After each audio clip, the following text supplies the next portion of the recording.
Bonjour,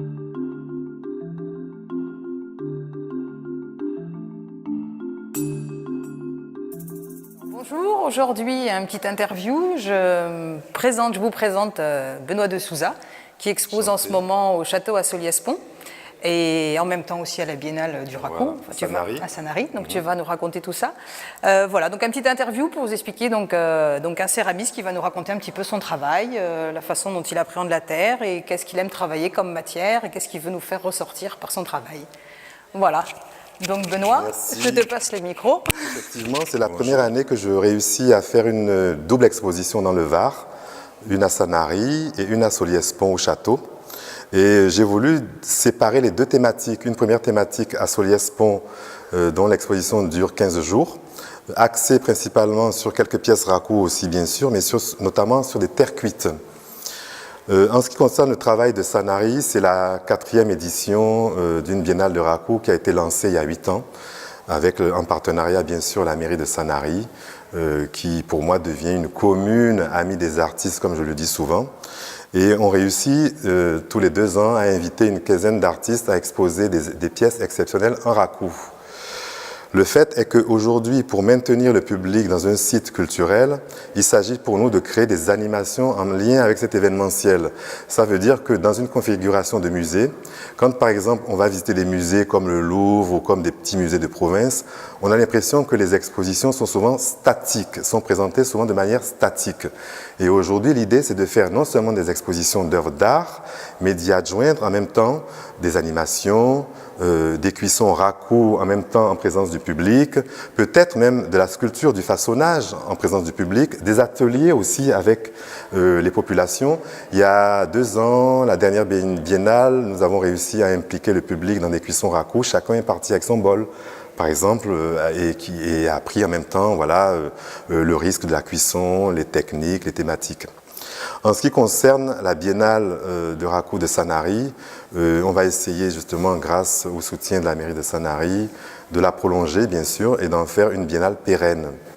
Aujourd'hui, je me trouve dans les salles du château à Solliès-Pont, où je présente avec une peintre chinoise qui s'appelle J, des sculptures en terre cuite, réalisées souvent sous une thématique de femmes dénudées mais scarifiées. Il ne faut pas oublier que la scarification, c'est aussi quelque part la carte d'identité du corps en Afrique, à l'époque où la transmission des pensées se faisait de manière orale et qu'il n'y avait pas d'écriture. Donc on dessinait des symboles sur le corps qui évoquaient la vie de l'être humain. Donc moi, ayant vécu en Afrique jusqu'à l'âge de 18 ans, j'étais aussi quelque part élevé, éduqué par des nounous africaines. Et c'est ça qui m'a marqué dans mon enfance, c'est que je les ai vus se faire scarifier avec des bouts de lame de rasoir, des bouts de verre fixés sur un bout de bambou. Elles arrivaient à s'inciser le corps en faisant des motifs. Et moi, je voyais ces gouttelettes de sang qui dépassaient à la surface de la peau et du corps. Et une deuxième était à côté avec une feuille de bananier. Elle arrivait à chasser l'air et éviter que les mouches, c'est affreux ce que je dis, mais viennent se déposer sur les plaies. Et du coup, la scarification permet aussi à la femme de s'affirmer et montrer que dans la douleur, elle résiste à la douleur et qu'elle est beaucoup plus... elle est moins douillette que le sexe mâle quelque part. Parce que quand elles se font ces incisions sur le corps, je n'en ai pas vu une, depuis que j'ai assisté à ces cérémonies de scarification, je n'en ai pas vu une faire une grimace au niveau de la douleur. Donc ces sculptures en terre cuite sont réalisées souvent avec des terres qui viennent de Salerne dans le Var. Il m'arrive d'aller en ramasser à Ops, d'aller en ramasser aussi à Moustier, d'aller en acheter aussi à Aubagne et d'utiliser aussi dans les patines des ocres de Roussillon. Ces ocres de Roussillon sont passés après la cuisson de la terre cuite sur des pièces qui sont assez poreuses, qui permettent l'accrochage de la patine. Je finis la patine en faisant un mélange d'huile de lin et de cendre qui me permettent de donner cet aspect un peu vieilli.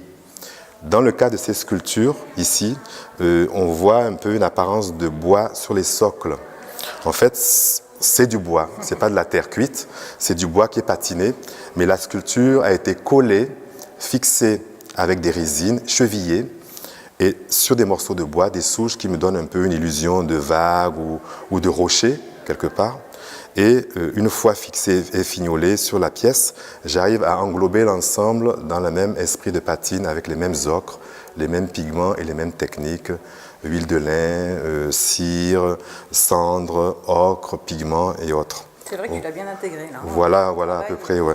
Donc ça me donne aussi une sécurité au niveau du transport des œuvres, parce que vous voyez, quand une personne m'achète une sculpture et qu'elle a des appuis comme ça sans socle, j'ai souvent été amené à faire des réparations de bras cassés, de clients qui m'ont amené des pièces cassées.